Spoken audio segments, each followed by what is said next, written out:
आता मुर्मीकरण, डांबरीकरण लवकरच. आमदार राजेंद्र पाटील यड्रावकर. कोथळी नंदीवाले वसाहतकडे जाणाऱ्या रस्त्याचा प्रलंबित प्रश्न मार्गी. कोथळीसारख्या ग्रामीण भागात 50 वर्षांनंतर रस्ता करण्यासाठी निधी मिळवून देण्यात यश आलं, हे खऱ्या अर्थाने हे आमचं यश समजतो, असे मत आमदार डॉक्टर राजेंद्र पाटील यड्रावकर यांनी कोथळी येथील जुना शर्ती रस्ता ते नंदीवाले वस्तीकडे जाणाऱ्या रस्त्यासाठी 10 लाख रुपये मुर्मीकरणासाठी उपलब्ध करण्यात आले. यावेळी कार्यक्रम उद्घाटक म्हणून ते बोलत होते. अध्यक्षस्थानी शिरोळ तालुका सहकारी विश्वस्त मंडळाचे अध्यक्ष संजय नांदणे उपस्थित होते.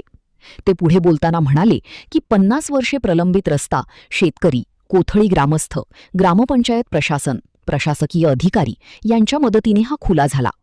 प्रत्येक घटकाला मूलभूत गरजांसह रस्ता गरजेचा असतो. लहान मुलांसह वृद्धांना रस्ता नसल्याने अनेक अडचणी निर्माण होत असे. 50 वर्षापासून प्रलंबित असणारा वाडी वस्तीला जाणारा हा रस्ता खुला करण्यात आला.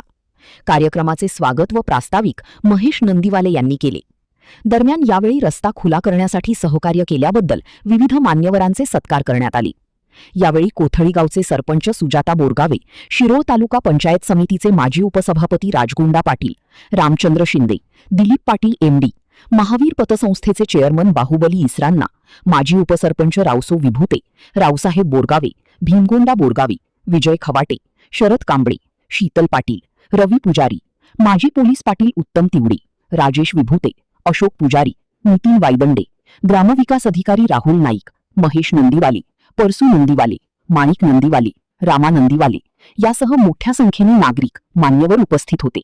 आभार प्रकाश नंदीवाले यांनी मानले. महान कार्य न्यूजसाठी सुभाष इंगळे, कोथळी.